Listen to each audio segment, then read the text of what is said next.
있습니다. 오늘도 하나님께서 각 사람에게 은혜를 주사 성령을 감동케 하시고 또 우리에게 은혜를 주사 또 듣는 귀와 또 듣는 마음을 허락하심을 감사드리며 오늘부터 야고보서 1장을 더 야고보서를 강의해 보려고 합니다. 그동안 그리스도 예수 안에서 성령의 인도하심을 따라서 지난주까지 저희 말씀과 만남교회에서 에베소서 강의를 69강으로 나누어서 모두 강의하였습니다. 이번 주부터는 우리에게 좀 새로운 관점에서 바라보는 야고보서를 우리가 강의해 보려고 합니다. 야고보서에 대하여서 많은 사람들이 이렇다 저렇다 하는 말들이 많은데요. 그래도 야고보서를 강의해 보는 것이 알아두는 것이 우리에게 유익할 것이며 성도의 삶에 유익할 것이라 믿고요. 강의해 보겠습니다. 야고보서는 제가 약 23년 전에 청년 때 전도사로 있을 때 청년들 대상으로 야고보서를 강의했습니다. 그때는 제가 원어성경을 많이 집중적으로 연구하던 때라 원어성경 하던 때라 제가 원어성경을 많이 인용해서 살펴봤습니다. 그때는 단어를 많이 추적하여서 본문을 파악을 했었는데요. 그러다 보니까 제가 어느 때는 지나친 해석도 있었고 어느 때는 지나치게 내놓는 말들이 단어에 너무 집착해서 설명되어지는 것들이 있었으나 지금은 많이 성경을 연구하면서 또 성령께서 감동을 주시면서 또 많은 지혜도 있고 또 많은 지식이 생겨서 야고보서를 좀 더 폭넓게 성경의 전체 문맥과 또 교회사적인 입장과 또 바른 신학 근거하여서 또 사도들의 그 신학에 근거하여서 또 이번에 야고보서를 강의해 보려고 합니다. 그동안에 에베소서를 강의했던 것처럼 이번에도 야고보서도 신학적 배경과 또 교회사적인 배경도 함께 살펴보면서 성경의 전체 문맥이 뭘 이야기를 하고 있는지를 살펴보려고 합니다. 야고보서가 몇 강으로 나뉘어져서 강의될지는 저는 잘 모르겠습니다. 그러나 성령의 인도하심을 따라서 저에게도 유익하고 또 여러분들에게도 모두 유익할 수 있도록 제가 성경을 천천히 여러분과 함께 나눠보려고 합니다. 제가 이쪽으로 이사 온 지가 한 4년째 되나요? 그때까지 제가 그 청년 때 했던 야고보서 강의가 있어서 한번 들어보려고 했었는데 그때는 다 카세트 테이프로 다 없애버리다 보니까 기계가 없어서 못 들어봤거든요. 근데 한 10년 전에 잠시 한번 들어봤었는데 그때 내용을 좀 들어보았을 때에도 내용들이 청년들에게 듣기에 괜찮았었고 좀 다른 내용들이 많았다라는 것을 제가 그 테이프를 통해서 보면서 그때 들으면서 저도 은혜가 받더라고요. 근데 그것을 요즘 말하는 그 mp3 파일로 바꾸는 방법을 잘 몰라서 그냥 테이프로 그대로 소장했는데 3년 전에 이사하면서 그걸 다 소실했던 것 같습니다.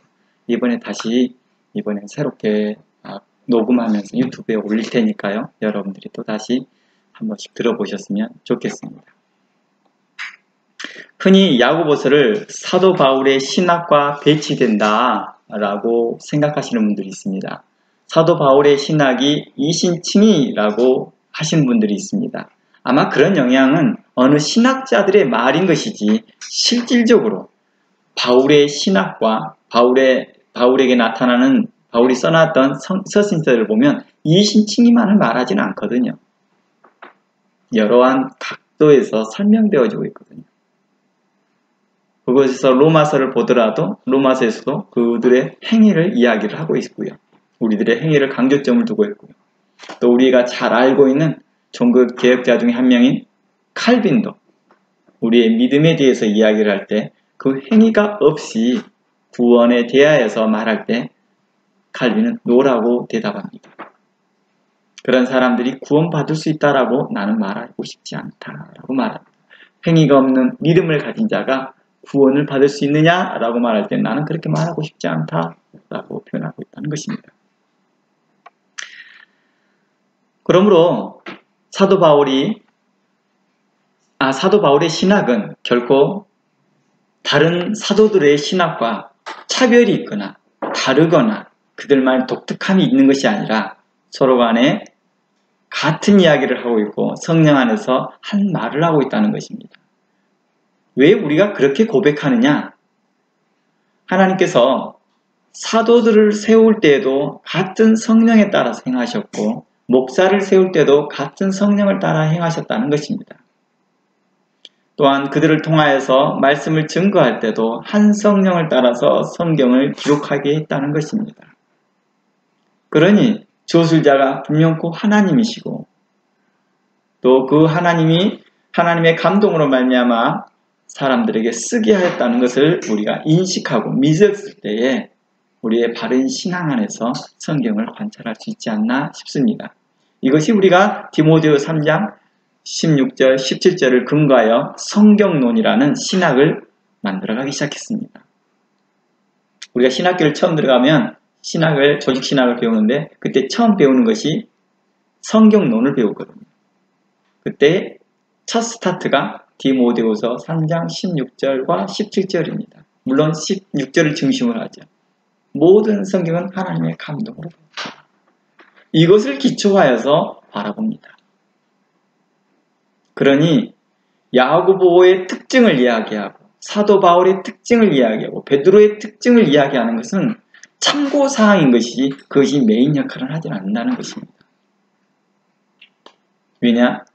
실제적인 저술자가 성령님이라고 믿기 때문입니다. 바로 이러한 관점에서 성경은 우리에게 동일한 가치관, 성경적 가치관을 이야기를 하고 있고 우리에게 바른 신앙의 규범을 이야기를 하고 있다는 것입니다. 우리는 그것을 믿고 성경을 살펴보고 있다는 것입니다. 어느 누구도 아가서를 읽으면서 다른 생각을 갖지는 않습니다. 이곳에서 우리는 그리스도를 찾아가려고 합니다. 전도서를 읽으면서 인생의 허무함을 느끼면서 살아가는 사람이 아무도 없습니다.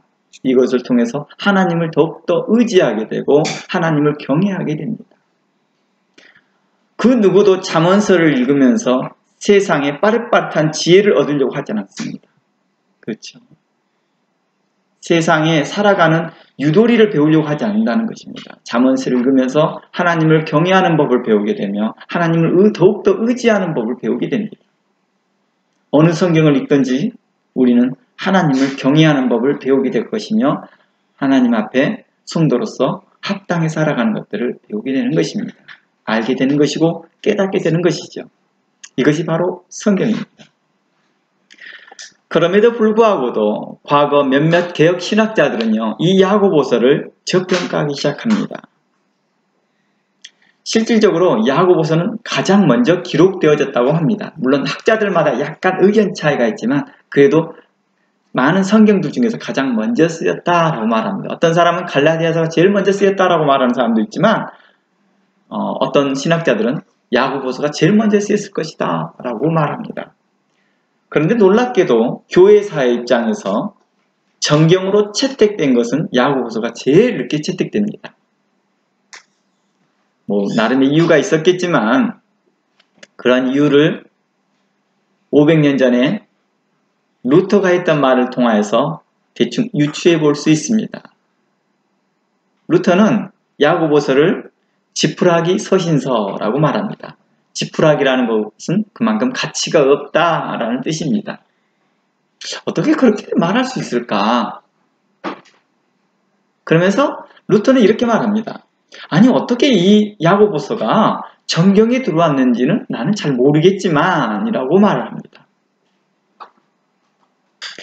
저는 그분이 그렇게 말했던 의도와 또 그분이 그렇게 말했던 의미가 있을 것이다 라고 실은 계속 생각해 봤습니다. 좋은 관점으로. 왜 그렇게 말을 했을까? 좋은 관점으로 계속 해석해 보려고 했거든요. 그래도 그것을 해석하기엔 굉장히 어려웠습니다. 왜냐하면 우리가 어떤 말들을 하면 그 말 자체를 통하여서 그 사람의 인격을 판단하진 않으려고 하거든요. 예수님도 그런 것처럼요.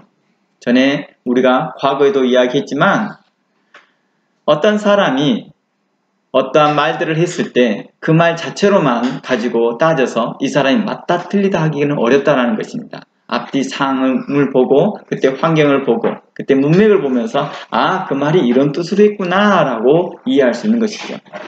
저는 혹시 루터가 야고보서에 대해서 지푸라기 서신서라고 말했던 이유가 많은 사람들이 당시에 행위를 강조했던 그때 그 중세시대의 그 가르침 때문에 그렇지 않았을까라고 생각했습니다. 면죄부나 또 기타 다른 그 행위를 강조했던 중세시대 그런 거 있잖아요. 제가 뭐라고 하죠 보통 그 경건주의 삶이라고 하는 그 수도 생활들을 많이 했던 그러한 것들에 대해서 타파하고자 하는 것이 아니었을까라고 생각도 했습니다. 또한 루터가 그 말을 할 수 담대하게 야고보서는 지푸라기 서신서입니다 라고 담대하게 말할 수 있는 이유는 그가 행위로 믿음의 행위의 삶을 살았기 때문이 아니었을까? 라도 생각해 봤습니다. 많은 당시에 종교개혁의 마음은 많이 있었습니다. 그러나 행동으로 보이는 사람이 많이 없었거든요. 그런데 루터는 행동으로 보였거든요. 자신은 이렇게 잘못되었다라고 하면서 95개의 반박문을 바로 교회 문 앞에다 꽝꽝꽝 박아버렸거든요. 그런 행동 있는 양심, 그러한 양심이 있었기 때문에 이런 말을 하지 않았을까? 라고 긍정적으로 생각해 보려고 참 많이 노력했습니다. 그리고 그것에 대해서 그 관점을 통하여서 여러분과 쉐어링을 해보려고 계속 준비해 보았습니다. 그러나 저의 지나친 생각에 머물렀습니다. 왜냐하면 결코 성경이 저하평가되는 그 어떤 성경이 하나도 없다는 것입니다. 좀 전에 말했던 아가서나 전도서나 또한 잠언서라 할지라도 그리스도라는 단어가 단 한 번도 나오지 않았다 할지라도 여전히 우리에게 말하고자 하는 성경으로 채택되어진 그 과정이 성령의 역사임을 믿는 것입니다.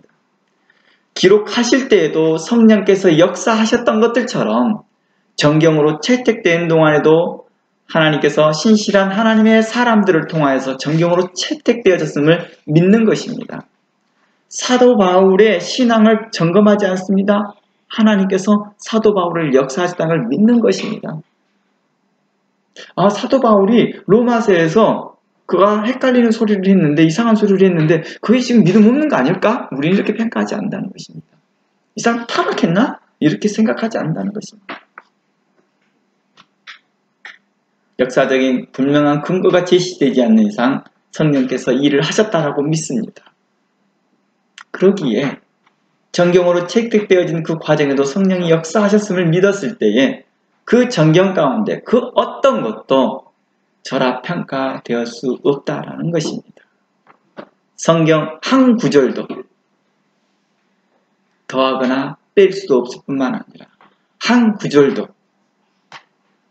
가치가 없거나 아니면 그 말씀이 특별하거나 그러지는 않다는 것입니다. 모두에 쓰여진 성경의 말씀은 우리에게 특별할 것이며 그 특별한 말씀은 우리에게 신학적으로 이렇게 말합니다. 특별 계시라고 말합니다. 일반 계시와 특별 계시로 나누면서 하나님께서는 성경을 특별 계시라고 신학적으로 정의하고 있다는 것입니다. 그건 뭘 우리에게 말하고 있습니까? 이 성경은 오직 하나님께 믿음 있는 사람들만이 하나님의 말씀을 들을 수 있구나. 그런 사람들에게만이 계시되어지는 말씀이구나. 또한 성경을 통해서만이 특별한 계시를 받을 수 있구나 라는 것을 우리에게 분명히 선을 그으며 말했기 때문입니다. 일반 계시는 로마서의 말씀과 같이 우리의 양심에 하나님께서 부어주셨던 그 양심의 선으로 우리는 바라보게 하였다는 것입니다. 그래서 그 양심의 선으로 도덕적이고 윤리적인 삶을 살게 했다는 것입니다. 그래서 세계 인류 보편적인 생각 가운데서 도덕적이고 인류 보편적인 생각 안에서 살아가게 했다는 것입니다. 선을 쫓아가게 하였고 의를 사랑하게 하였고 만물을 서로 조화롭게 살아가게 하는 법들을 우리에게 양심 안에 가르쳤다는 것입니다. 그러나 그 양심이 타락함으로 인하여서 우리에게 뭘 가르칩니까? 특별히 선지자를 통하여서 말씀하였고 믿음의 행보를 가질 수 있도록 신앙을 갖도록 했습니다. 하나님을 잃어버리지 않도록 하였고 인본주의 신앙에서 하나님의 신앙으로 알아갈 수 있도록 우리를 가르쳤다는 것입니다. 그러므로 성경은 우리에게 있어서 절대 어떤 거 하나라도 절하평가되어져서는 아니 될 것입니다. 루터가 그렇게 말했던 것은 나중에 하나님이 판단하실 거라 봅니다. 우리도 잘 알지만 우리에게 한때 위대했던 목회자들, 우리에게 한때 위대했던 선지자들이 다른 말들을 하였던 것들을 우리는 종종 경험하였습니다. 사울 왕도 한때 위대했던 왕이었습니다. 그러나 어느 날부터인가 그는 하나님 앞에 버림받는 왕이 있었음을 기억해 봐야 될 것입니다. 에베소를 통하여서 찾아보았던 이단들 중에 니고라라는 사람이 있었습니다. 그는 한때 위대한 집사였습니다. 그는 참으로 사도성을 가질 수 있는, 사도성이 있는 집사였습니다. 그러나 그는 한순간에 이단으로 전락하고 말았습니다. 그 누구도 그리스도 앞에서 자기 자신이 온전하다, 나는 흔들림이 없다 라고 말할 수 없겠더라는 것입니다. 이게 바로 사도 바울의 고백이었습니다. 내가 다른 사람들을 온전케 하였고 다른 사람을 온전케 세우고 다른 사람들에게 바른 말을 가르치고 난 후에 내가 넘어질까 내 스스로를 점검하고 조심한다 라고 사도 바울이 말했던 것들처럼 저 또한 또 여러분들 또한 우리 자신들에 대해서 하나님을 의지하면서 하나님의 긍휼함과 하나님의 그 보살핌과 인도하심을 따라가면서 그분에 의지하면서 나아가야 될 것입니다. 언제든지 내 자신을 의지하거나 내 힘을 의지하거나 내 지식을 의지하였을 때는 넘어지더라는 것입니다. 혹 이것이 10번 트라이 했는데 10번 다 성공하였다 할지라도 그 11번째 무너질 수 있다는 사실들을 기억해야 할 것입니다.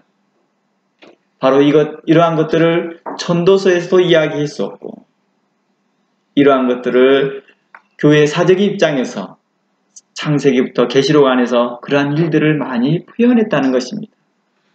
특히 출애굽기나 사사기 같은 경우로 봤을 때 그들이 자신의 힘만 의지하였을 때 갔던 결과가 뭐였는지를 종종 우리에게 보였습니다.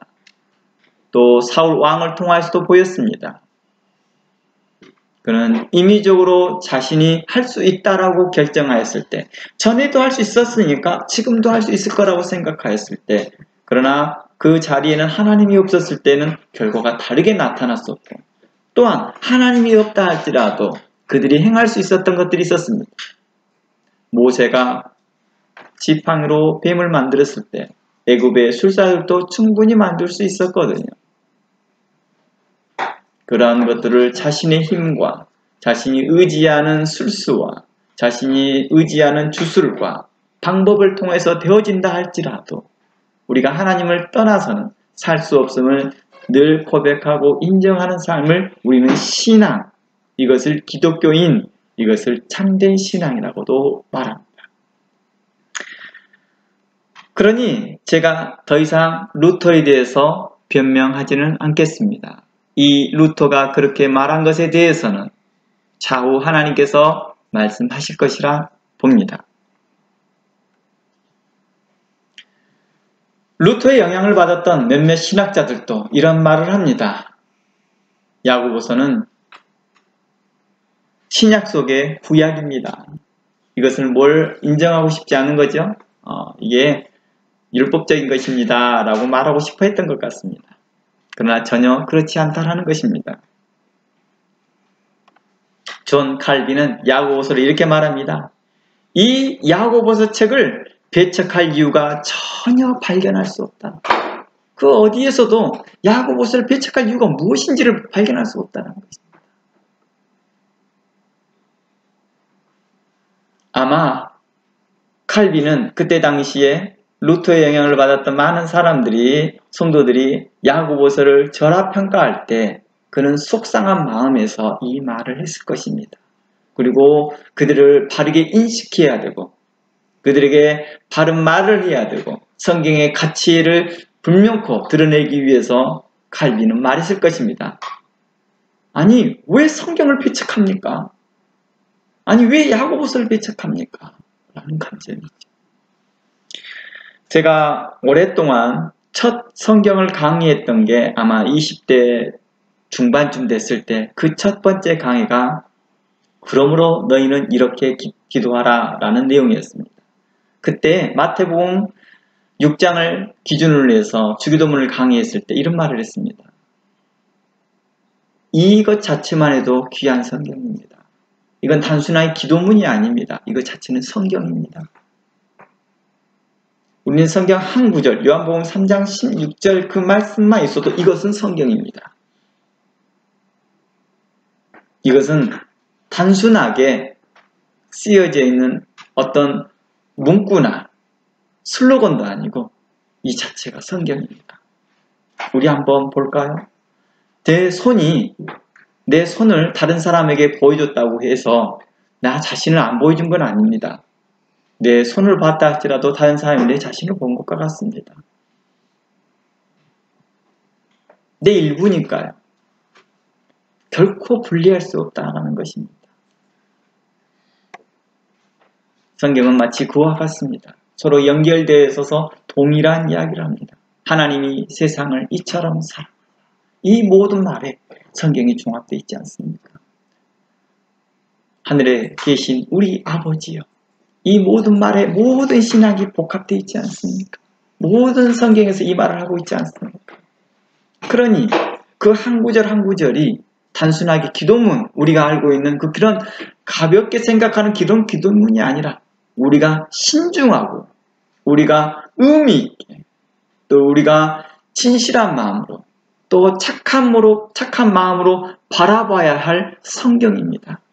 또한 그것이 무엇을 말하고 있는지를 간절한 마음으로 바라봐야 될 성경이라는 것입니다. 그런데 야고보 통째로 말할 때 그것을 지푸라기 서신이다 라고 말하는 것은 참으로 위험한 발상이라 저는 생각합니다.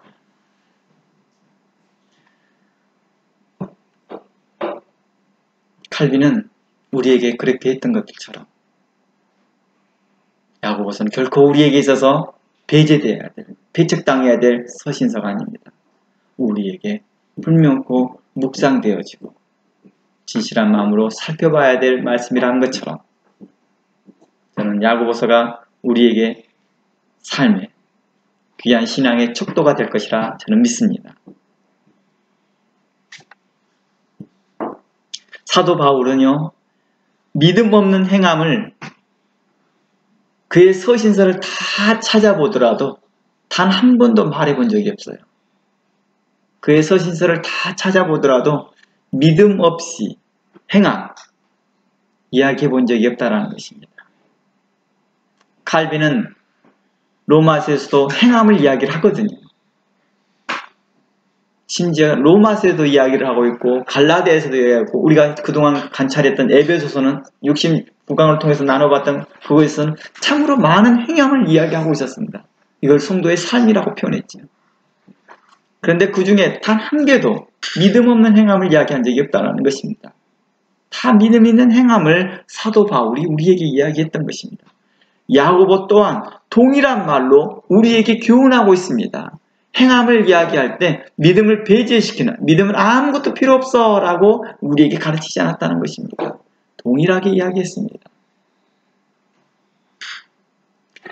또한 다른 사도, 곧 사도 베드로나 사도 요한이 쓴 서신서들, 베드로 전후서, 요한 1, 2, 3서, 요한 복음, 또한 요한 계시록을 보더라도 분명히 성령을 따라 같은 말을 하고 있다는 것입니다. 요한 계시록 같은 경우에도 분명히 그런 이야기들을 많이 꺼내고 있고 요한 1, 2, 3서에도 분명히 그런 소리를 많이 하고 있거든요. 같은 동일한 신학 초점에서 이야기하고 있다는 것입니다. 이는 우리 구주 예수 그리스도의 가르침이기도 합니다. 예수님께서 우리에게 동일하게 그렇게 가르쳤거든요. 사고복음서에서 분명히 우리에게 예수님 말씀을 통해서 믿음 있는 성도로서 합당한 삶을 살라라고 교훈하고 책망하고 바르게 하고 우구로 교육한 것을 우리에게 보여 알게 했다라는 것입니다. 믿음 없이 행하고 있는 그 사람들을 대해서 예수님은 외식되었다라고 책망하였습니다. 그리고 어떠한 사람들은 사람들에게 믿음을 가지라라고 요청하기도 했다는 것입니다. 또한 어떤 사람들에게 대해서는 너희들은 말만 하고 행동을 하지 않는다라고 예수님은 책망하였다는 것입니다. 우리에게 너무 익숙했던 말씀, 누가복음서에서는 선한 사마리아인을 통하여서 비유해서 어떻게 하면 영생을 얻습니까? 라고 하는 그 질문에 대하여 사랑을 행하라고 말합니다. 그러면서 선한 사마리아인이 자비를 강도 만난 자에게 자비를 베푼과 같이 너도 그렇게 행하라. 그리하면 너가 영생을 얻을 것이다. 라고 예수님은 그들에게 교훈하였습니다. 그러므로 모든 성경은 성도들의 신앙생활의 유일한 기초가 될 것이며 또 신중히 묵상해야 될 말씀인 것입니다. 참으로 하나님의 뜻이 무엇인지를, 그 온전하신 뜻이 무엇인지를 알기를 원한다면 하나님의 말씀을 간절히 묵상하는 그런 태도가 필요하다는 것입니다.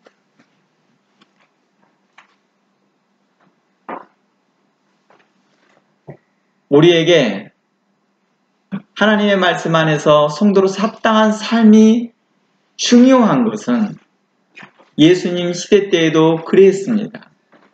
당시에 2000년 전에 그들이 바라던 메시아가 오셨습니다. 우리가 바라던 그 그리스도가 오셨습니다. 모세와 비교할 수 없을 만큼 훌륭한 설교자요, 또한 전능자로서 오셨으나 사람들은 그 말을 듣지 아니하므로 그 말이 그들에게 무익하였다는 것입니다. 히브리서에서도 고린도전서에서도 모세가 증거했던 말을 믿음으로 받지 아니하고 그 말을 행위에 그의 삶 가운데 적용하지 아니하므로 그들이 그 말씀이 무익했던 것들처럼 2000년 전에도 예수님께서 오셔서 하셨던 말씀을 그들의 삶 가운데 적용하지 않았을 때는 예수님의 말씀이 그들에게 무익하였다는 것입니다. 오늘날에도 아무리 훌륭한 목사가 심지어 이 성경을 쓴 사도들이 직접 와서 그 말씀을 증거하여도 우리가 간절한 마음으로 말씀을 듣지 못한다면, 또한 우리에게 바르게 적용하지 못한다면 그 말씀은 우리에게 무익하게 될 것입니다. 바르게 이해해야 하는 것이 먼저일 것입니다. 그리고 그것을 바르게 적용하는 것이 그 다음에 사건이 될 것입니다. 바르게 이해하지 못한 사람들은 바르게 적용하기를 못하니까요. 가끔씩 그래요. 오늘 목사님 말씀에 은혜 받았습니다 하고 적용은 다른 방향으로 적용하면서 자신은 말씀대로 살아간다라고 합니다. 이러한 것을 성경에서 뭐라고 그래요? 전문 용어로 헛다리 짚었다고 말합니다. 그렇죠? 헛다리 짚고 있는 거죠. 행함이 없는 믿음, 그 자체로 죽은 믿음이다 라는 교훈은 야고보에서만의 교훈이 아니라는 것입니다. 모든 성경은 동일한 증거를 하고 있습니다. 행함이 없는 믿음, 그 자체가 죽은 것이다. 대표적인 야고보서의 말씀이죠. 그러나 이 말씀이 야고보서의 특징이 아니라는 것입니다. 예수님도 그렇게 많은 부분에서 이 부분을 이야기하고 있습니다. 그리고 신구약 성경 전체가 그러한 부분을 이야기하고 있다는 것입니다. 사도 바울을 통해 증거된 복음의 진리도 분명하고 야고보를 통해 증거된 복음의 진리도 분명합니다. 왜냐고요? 같은 성령을 따라 증거되었기 때문입니다. 이 분명한 복음은 우리 모든 성도들의 신앙생활에 단단한 기초이며 규범이며 공동체 생활, 곧 교회의 바른 질서이며 유일한 규범이다라고 믿고 우리는 성경을 대할 것입니다.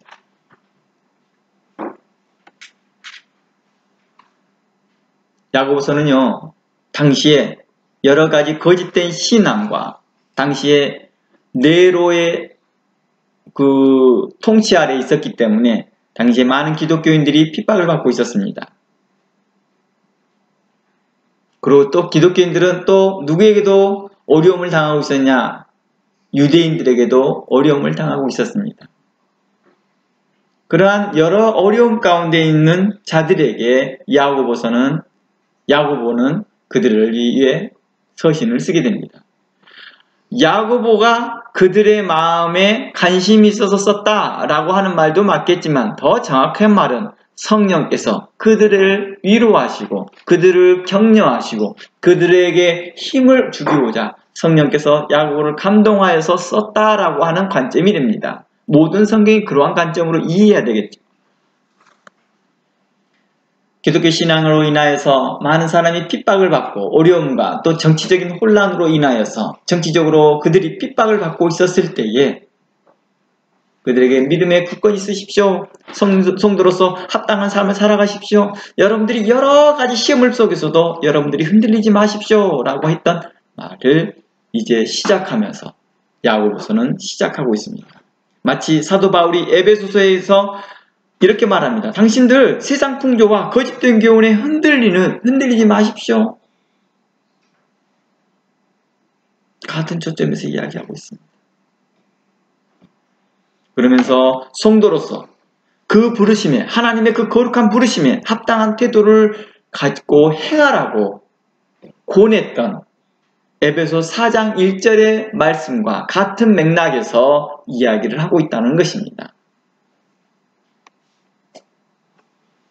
그리고 당시 로마의 통치 아래서 오는 여러 가지 시험 속에서 성도로서 믿음과 인내와 성결한 삶과 사랑의 교제 가운데 주의 강림을 인내로 기다리라 라는 것입니다. 야고보서는 믿음 있는 성도로서 합당한 삶을 다양한 화법을 통해서 우리에게 논리적으로 교훈합니다. 그래서 저는 야고보서를 자세히 살펴보면 살펴볼수록 예수님의 산상수훈과 그리고 사복음서에 나온 예수님의 여러 가르침을 요약해서 전달한 느낌을 받아요. 이 야고보서를 보면. 저도 야고보서를 전도사 시절 때 청년들에게 강의하기 전까지 신학교에서 야고보서의 개간을 들었을 때 야고보서를 그렇게 강의할 마음은 그렇게 없었습니다.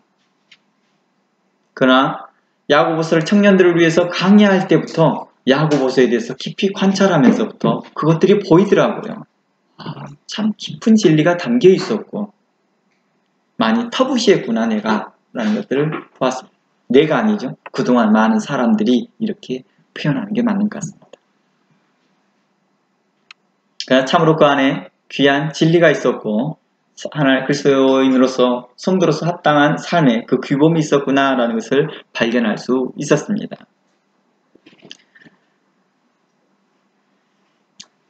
그래서 야고보서에서 보면 그의 대화법들이나 그들이 전달하는 내용들을 보면 예수님이 표현하였던 그러한 전달법과 비슷한 것들이 많아요.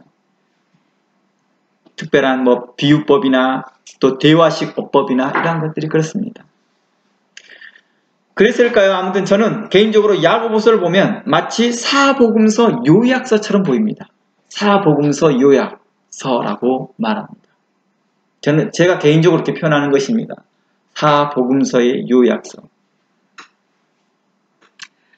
그것이 그럴 것이 야고보서 5장 전체에서 59회 정도의 명령법이 쓰여 있어요. 명령법. 이 말은 무엇이냐면 야고보서 5장인데요. 그 중에서 59회나 명령법이 쓰였다는 것은요. 2절에 한 번꼴로 2절에 한 번꼴로 명령을 쓰고 있다는 것입니다. 2절에 한 번꼴로요. 이 명령이 다 무엇이냐? 성도에 합당한 삶에 초점을 두고 있거든요. 야고보서를 그래서 신약의 잠언이라고도 말합니다. 우리가 잠언서 읽어보면 맥락이 좀 이상하게 끊어지죠. 바로바로 명령을 해버리니까요. 이렇게 해라 저렇게 해라 이것이 옳다 저것이 바르다 이렇게 말을 하고 있으니까 그런 잠언서 같다는 느낌이라고요. 그래서 어느 신학자는 야고보서를 신약의 잠언이라고 표현합니다. 그러나 저는 이렇게 표현하고 싶다는 것이죠. 야고보서는 사복음서 요약서라고 표현하고 싶다는 것입니다. 그래서 야고보서의 특징을 말하라 한다면 주의 강림을 인내로 기다리며 사는 성도들의 합당한 삶을 말하는 것이다. 더 간략하게, 더 짧은 말로 말한다면 사복음서 요약서라고 표현하고 싶습니다.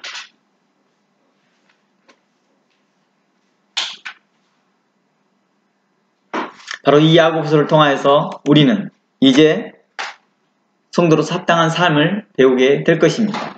이제 야고보서 1장 1절부터 우리는 4절까지 한번 읽어보고 오늘 내용을 마무리해 보려고 합니다.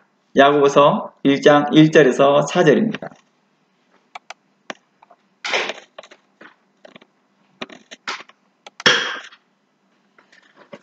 하나님과 주 예수 그리스도의 종 야고보는 흩어져 있는 12지파에게 문안하노라. 내 형제들아, 너희가 여러 가지 시험을 만나거든 온전히 기쁘게 여기라. 이는 너희의 믿음의 시련이 인내를 만들어내는 줄 너희가 알미라. 인내를 온전히 이루라. 이는 너희로 온전하고 구비하여 조금도 부족함이 없게 하려 합니다. 라고 말합니다.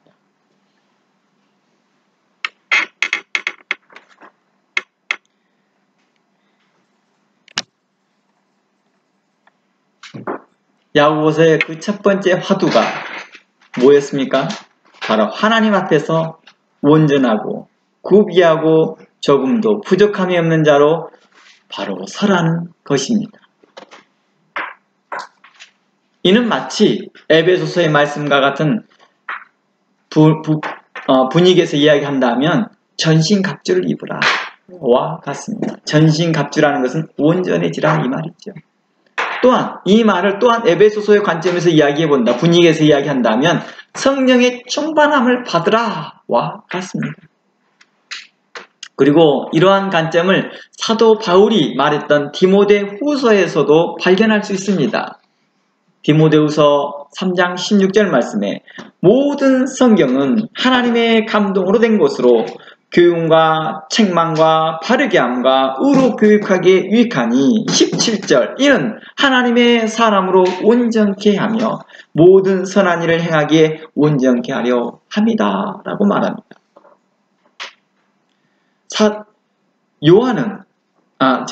야고보는 그의 화두 가운데에서 하나님 앞에서 온전하고 구비라는 건 준비되어 있으라는 것입니다. 준비되어져서 조금도 부족함이 없는 자로 서라라고 말합니다. 이 말과 좀 전에 전신갑주를 입으라, 성령의 충만함을 받으라, 또한 디모데후서에 하나님의 온전한 사람으로 세워지는 것, 다 동일한 이야기를 하고 있습니다.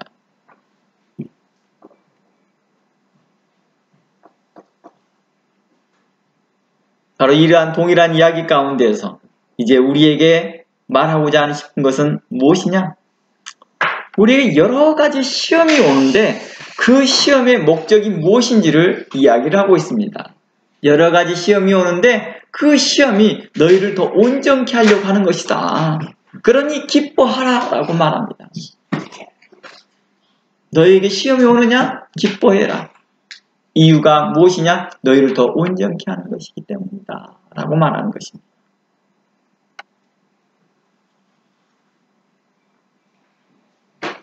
우리에게 오는 여러 가지 시험은 믿음을 기반한 인내가 요구되어졌습니다.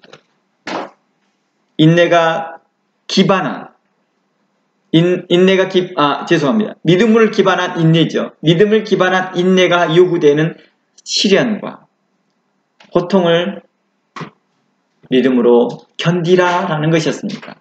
인내라는 것은 믿음을 요구하는 것입니다.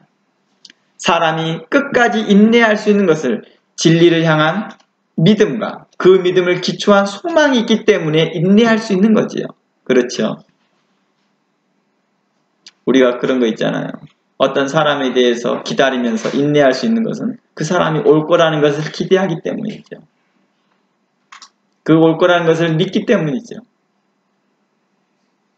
그러니 야고보서는 첫 번부터 인내라는 단어를 쓰면서 다른 우리가 평소에 쓰지 않았던 믿음이라는 단어를 쓰지 않았을 뿐이지 그 믿음의 강도보다 더 강한 인내라는 단어를 썼다는 것입니다.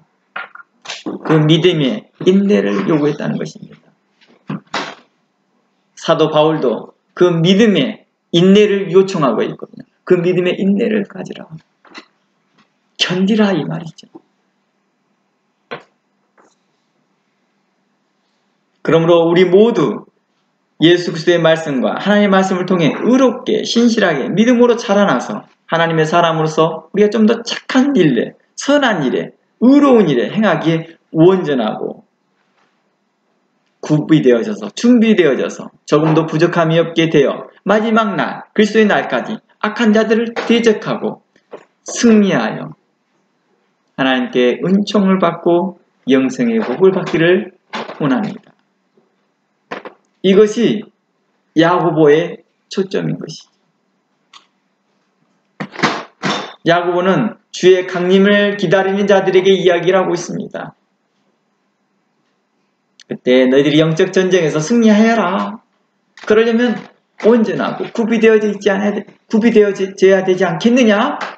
이것을 사도 바울은 전신갑주를 입어라. 성령의 충만함을 입어라. 또한 새 사람을 입으라. 의와 진리로 새 사람을 입으라. 마귀를 대적하라 라고 야고보는 이야기했던 것들처럼 같은 이야기를 계속하고 있습니다.